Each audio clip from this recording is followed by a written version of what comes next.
on divorce court today.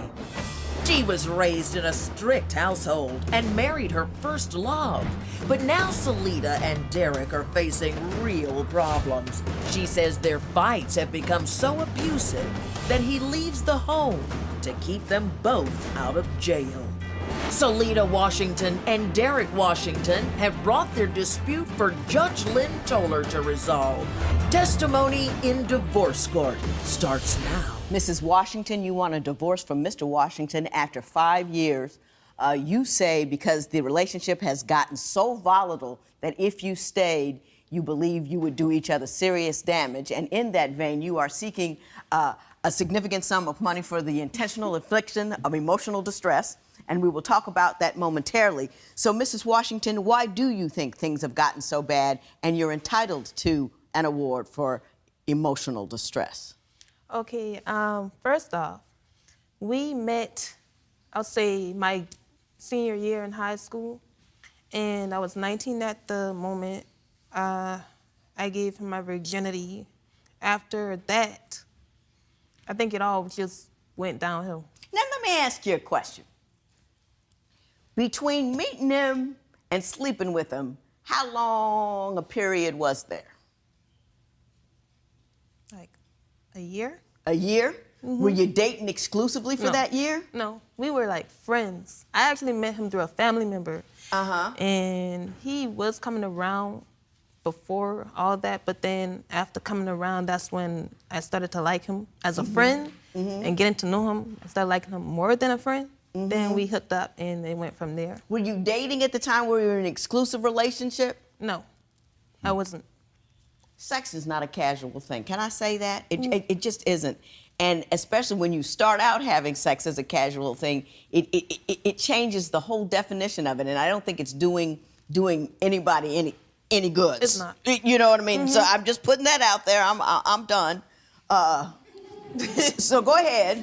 I think I should have known it wasn't gonna work because after I gave him my virginity, he told me he think I should go out and experience other people. Why would you tell somebody to go and experience someone else after you've been given something sacred like that? Like after he told me to do that, he said I'm crazy.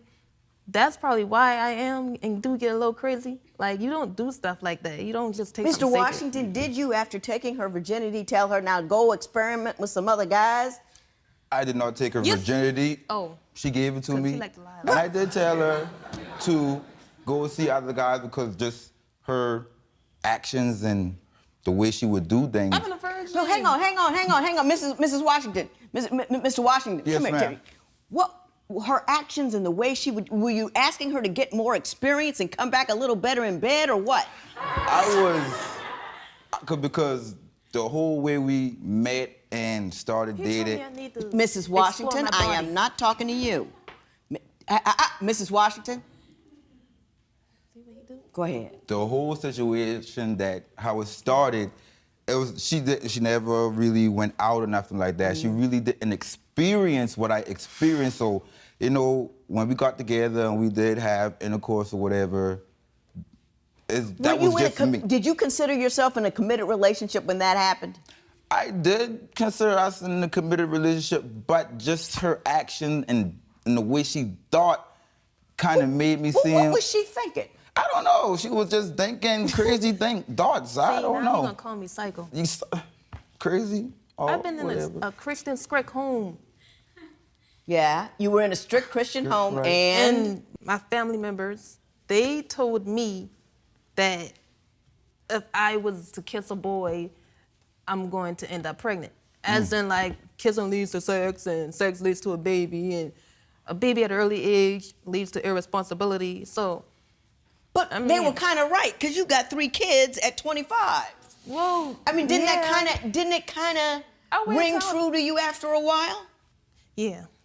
But see, I was 19, and I already graduated high school. So I held myself longer than other people would. I give myself that. Were you on birth control? No, because I wasn't doing nothing. You were! You were doing something. I mean, before, Can I just say this, and I'm gonna get off the subject because this just makes me crazy.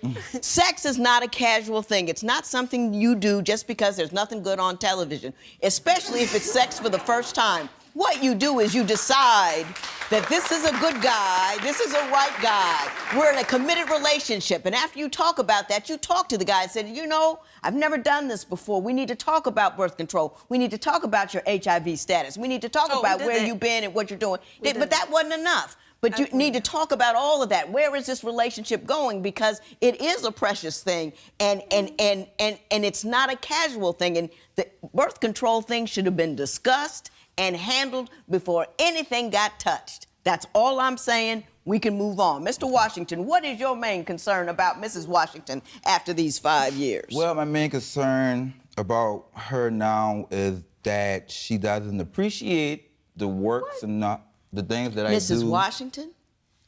Mr. Washington, go right ahead, sir. Well, like if I told her to do something the right way, I literally, like, I was cooking, I got sick, and I wanted her to finish cooking. And I said, well, do this process before you do this. Like, drain the water before you add the clean water. She said, okay, I did it. When I woke up, I realized it wasn't. I was just mad at the fact that I told you what to do the right way, and you still... Now, how mad were you about draining some noodles? Well, it wasn't noodles. It was some gizzard and squash that I really wanted. Any vegetable, any food, how mad did you get by her failure to drain? I didn't get mad by the failure Yes, of her you did. draining. I told her, this is the step that you do. And then she lied and said she did it. Then I realized that she didn't. She still won't say she didn't do it to this day. I didn't. I know you didn't drain it. I did. Mm-hmm. See, you're confusing me. Oh. Look, I don't eat gizzard. What is gizzard? He want me to cook like his grandmama. I wouldn't be able to successfully cook you any gizzards. You don't like gizzard? I know what they are, but I don't know how to cook what gizzards. that is. I don't eat stuff And that I was trying to show her the proper way of doing it. And do you think that getting angry assists one in learning?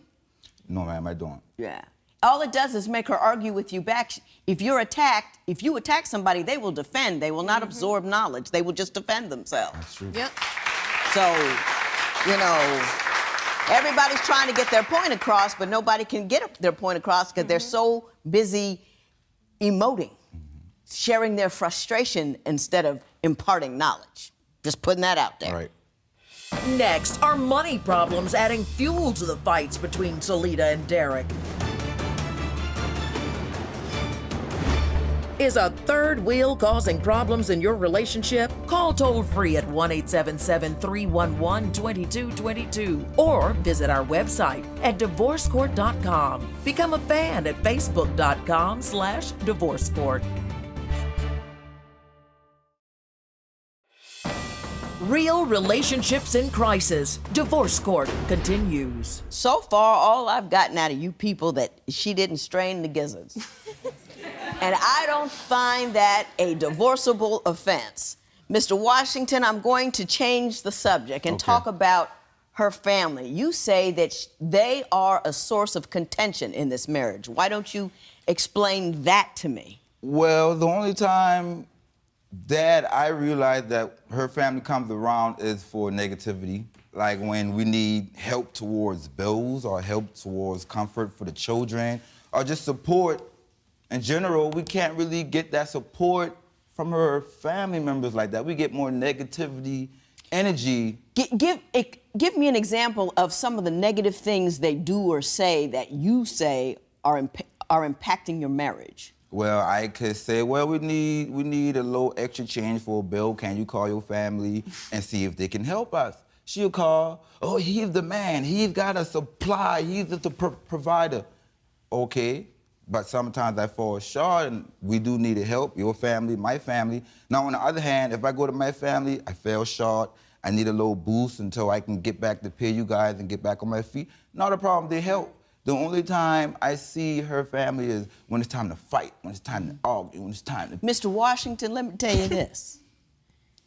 Same thing my mother told me. My money comes with my mouth. If you can handle your bills, and you can do whatever you want to, but if you're coming over my house asking me for my money, I can say something about it. So when you go into her parents to ask them to do the job you're supposed to do, they can say anything they want to you. That's true. Anything they want. That's not negativity. Mrs. Washington, you say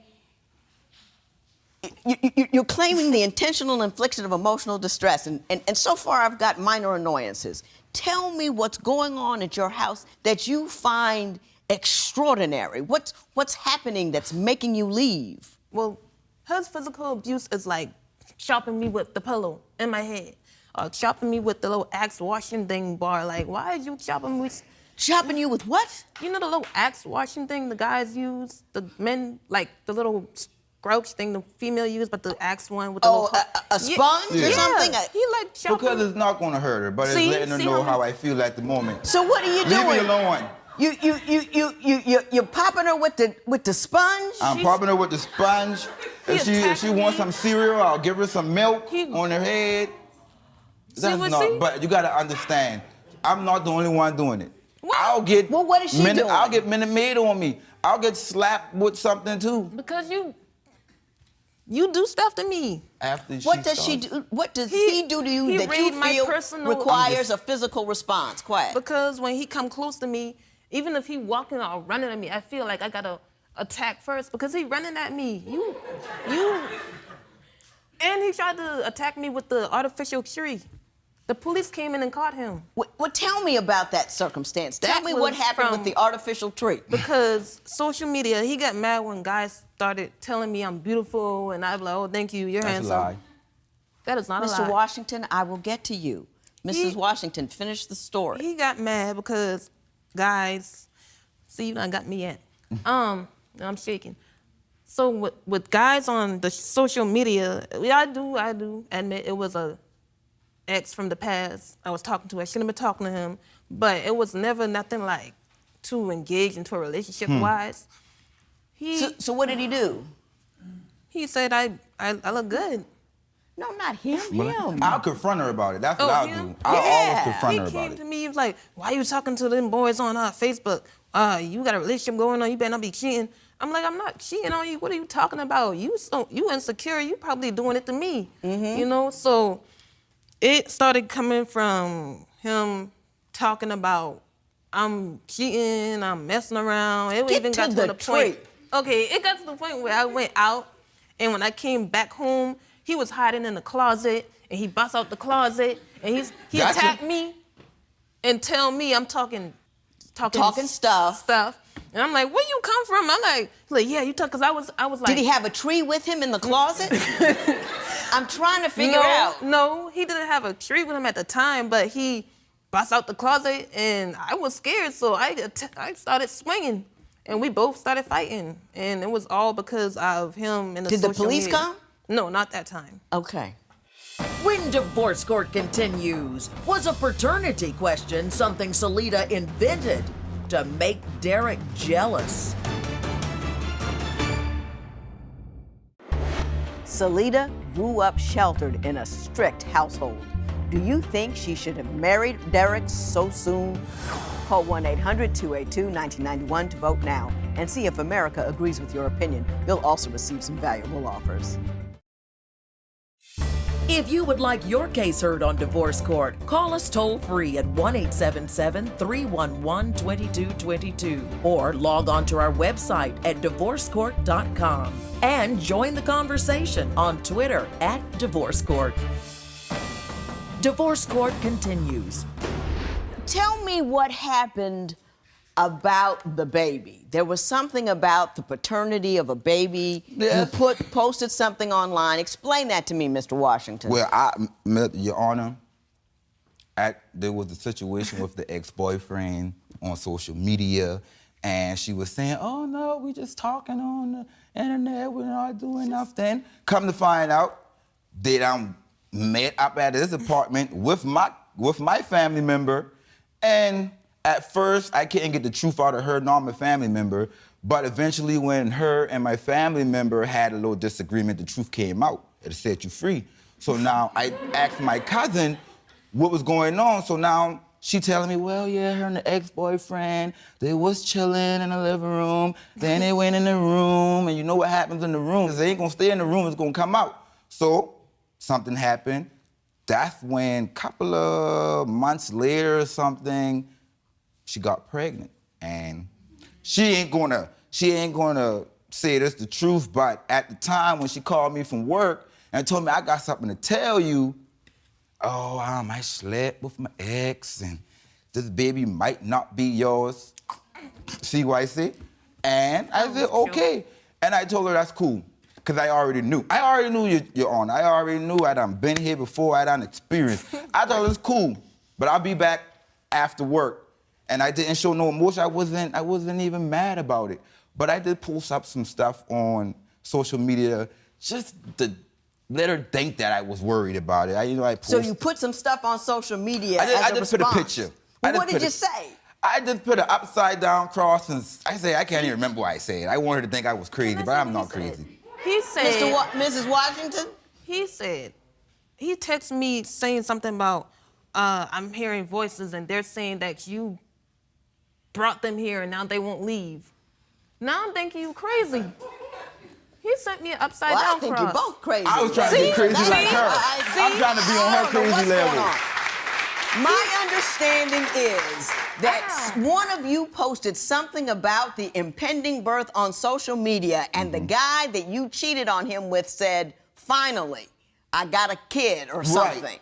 Explain that to me. No, he did not say that. Yeah, explain what he said. He said that he went telling another family member, he was like, oh, Salida might have my baby. And I'm like, this is not your baby. I don't know what you talking about.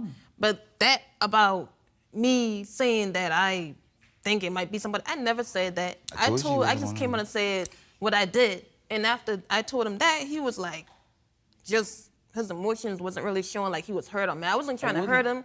It was just the fact that he did what he did, and I tried to do it back to him to get him to see how I felt. Okay. I know now I'm realizing that was stupid, because at the end of the day, if I wanted to cheat back on him, I'm not really cheating on him. I'm just hurting myself. Right. I should have just leave. Right. I already realized that. But how old are your children? 5, 3, and 1. Holy cow. Judge Lynn Toller's ruling next.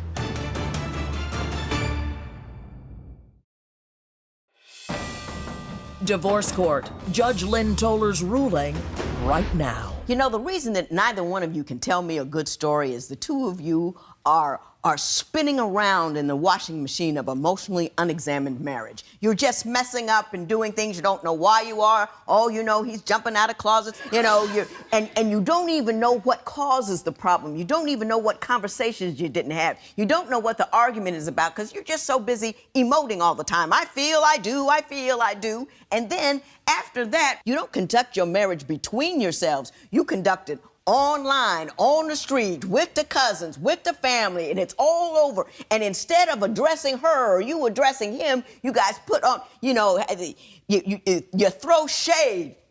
That's what my kids say that. You throw shade on social media so the whole world can see that you're at. That's not how grown folks behave. That's what children do. In junior high, when you tell so-and-so, I said so-and-so, and you two were not mature enough to be married, you were certainly not mature enough to have children, and all that chaos and nonsense and ratchetness that you two engage in your ratchetness. Ratchetness. He ratchet. All of the shrapnel from that lands on your children. Do you understand that they will not have they have absolutely no sense of what stability is. They have no sense of what a conversation is. They don't know how to resolve anything because you're living an emotionally unexamined life. Do you see what I'm saying? Mm-hmm. You're not thinking. You feel and then you do. You got to throw a think in there somewhere.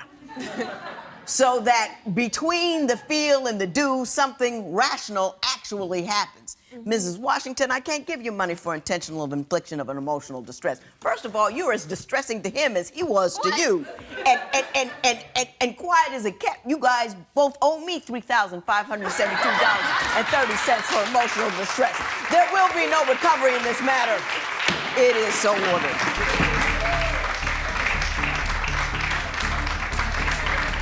Derrick and Salida agree with the judge's ruling and are working together to support their children.